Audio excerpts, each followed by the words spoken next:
നമസ്കാരം.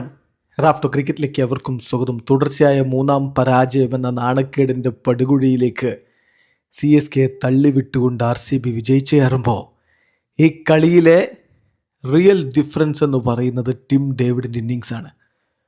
അദ്ദേഹത്തിൻ്റെ മഹത്തായ ടച്ച് തകർക്കലിൻ്റെ ബലത്തിൽ 250 റൺസ് RCB കുറിച്ചപ്പോൾ അതിന് മറുപടി കൊടുത്ത CSKയുടെ ബാറ്റർമാരിൽ ചേട്ടനും മിന്നിയില്ല, ഋതുവും മിന്നിയില്ല, മാത്രക്കും ചെയ്യാൻ പറ്റിയില്ല. ഇങ്ങനെയാണ് പോയത്.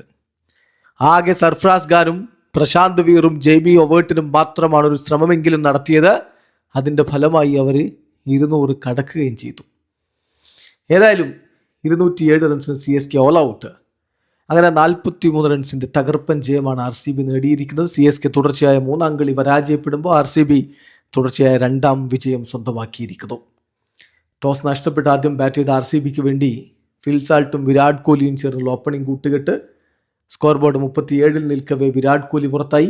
18 പന്തിൽ നിന്ന് 28 റൺസാണ് അദ്ദേഹം അടിച്ചിരുന്നത്. 2 ഫോറും 1 സിക്സറും അടക്കമാണ് അദ്ദേഹത്തിൻ്റെ ഇന്നിങ്സ്. പവർ പ്ലേ ഒരു ഡീസൻറ്റ് പവർ പ്ലേ ആയിരുന്നു. വലിയ സ്കോറൊന്നും വന്നിട്ടുണ്ടായിരുന്നില്ല. ഫിൽ സാൾട്ട് 30 പന്തിൽ നിന്ന് 3 ഫോറും 2 സിക്സും അടക്കം 46 റൺസ് അടിച്ചു. പിന്നെ പൊളിച്ചെടുക്കലാണ് ബാക്കിയുള്ളവർ.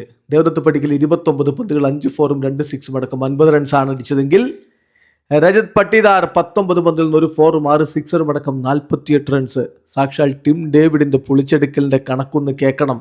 280 സ്ട്രൈക്ക് റേറ്റിൽ 25 പന്തുകളിൽ നിന്ന് 3 ഫോറും 8 സിക്സറും അടക്കം 70 റൺസാണ് അദ്ദേഹം അടിച്ചത്. ടിം ഡേവിഡും രജത് പട്ടിദാറും ചേർന്നുകൊണ്ട് അവസാനത്തെ 5 ഓവറിൽ 97 റൺസോളം അടിച്ചു കൂട്ടിയിടത്താണ് ഈ കളിയുടെ ഗതി തന്നെ മാറിപ്പോയത്. CSKയുടെ ബോളർമാർ വീണ്ടും പരാജയപ്പെടുന്ന ഒരു കാഴ്ച. മറുപടി ബാറ്റിങ്ങിൽ CSKയുടെ ബാറ്റർമാരും തുടക്കത്തിലെ മടങ്ങുന്നു. രുദ്രാജ് ഗെയ്ക്വാദ് ആദ്യം മടങ്ങി. 3 പന്തിൽ നിന്ന് 1 സിക്സറിന് സഹായത്തോടെ 7 റൺസ്. തൊട്ടു പിന്നാലെ അവരുടെ വലിയ പ്രതീക്ഷ ആയുഷ് മാത്രം മടങ്ങി. അദ്ദേഹം 3 പന്തിൽ നിന്ന് 1 റൺസ് മാത്രമാണ് അടിച്ചത്. പിന്നെ സഞ്ജു സാംസൻ്റെ ഊഴമായിരുന്നു. 5 പന്തിൽ നിന്ന് 1 സിക്സർ അടക്കം 9 റൺസാണ് സഞ്ജു സാംസൺ അടിച്ചത്. സഞ്ജു മടങ്ങുമ്പോൾ 3-ാമത്തെ ഓവറിൽ 30 റൺസിന് 3 വിക്കറ്റ് എന്ന രൂപത്തിലാണ്. പിന്നെ സർഫ്രാസ് ഖാൻ്റെ മിന്നും പ്രകടനമാണ്. അദ്ദേഹം കഴിഞ്ഞ 2 കളികളിലും മികവ് കാട്ടി. ഈ കളിയിലും അത് തുടർന്ന് 25 പന്തിൽ നിന്ന് 8 ഫോറും 2 സിക്സും അടക്കം 50 റൺസാണ് അദ്ദേഹം അടിച്ചത്. ഇൻസൈഡ് ദി പവർ പ്ലേയിൽ തന്നെ അദ്ദേഹത്തിൻ്റെ അർദ്ധ സെഞ്ചുറി വന്നു. പക്ഷേ തൊട്ടു പിന്നാലെ അദ്ദേഹം കുണാൽ പാണ്ഡ്യയുടെ പന്തിൽ ജിതേഷ് ശർമ്മ സ്റ്റംപ് ചെയ്ത് മടങ്ങിപ്പോയി. കാർത്തിക് ശർമ്മ വീണ്ടും നിരാശപ്പെടുത്തിയാണ്. വലിയ തുകക്കൊക്കെ സ്ക്വാഡിലേക്ക് എത്തിയ ആളാണ്. 3 പന്തുകളിൽ നിന്ന് 6 റൺസാണ് ഇമ്പാക്റ്റ് പ്ലെയറായി വന്ന അദ്ദേഹത്തിൻ്റെ സംഭാവന.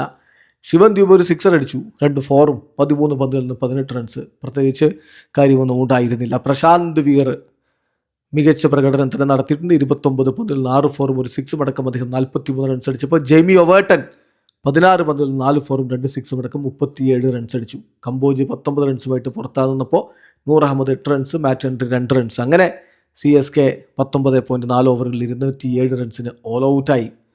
RCBക്ക് വേണ്ടി ഭുവനേശ്വർ കുമാർ 4 ഓവറിൽ 41 റൺസിന് 3 വിക്കറ്റ് എടുത്തപ്പോൾ ജേക്കബ് ഡഫി റൺ നന്നായിട്ട് വഴങ്ങി. 4 ഓവറിൽ 58 റൺസ് വഴങ്ങി, പക്ഷേ 2 വിക്കറ്റ് എടുത്തു. അതുപോലെ തന്നെ മറ്റ് ബോളർമാർ അഭിനന്ദൻ സിംഗിനും 2 വിക്കറ്റ് ഉണ്ടായിരുന്നു. കുണാൽ പാണ്ഡ്യക്കും 2 വിക്കറ്റ് ലഭിച്ചു. സുയാഷ് ശർമ്മക്ക് 1 വിക്കറ്റാണ് ലഭിച്ചത്. ഏതായാലും CSKയെ സംബന്ധിച്ചിടത്തോളം ബിഗ് ക്വസ്റ്റ്യൻ മാർക്കുകളാണ് ഈ കളി കഴിയുമ്പോൾ അവരുടെ മുന്നിലുള്ളത്. പ്രത്യേകിച്ച് ബൗളിങ്ങിനെ കുറിച്ച് തന്നെയാണ് ആശങ്ക. വീഡിയോ അവസാനിക്കുന്നു. ക്രിക്കറ്റ് ലോകത്തെ കൂടുതൽ വിശേഷങ്ങളുമായി റാഫ്റ്റോക്സ് വീഡിയോ എത്താം.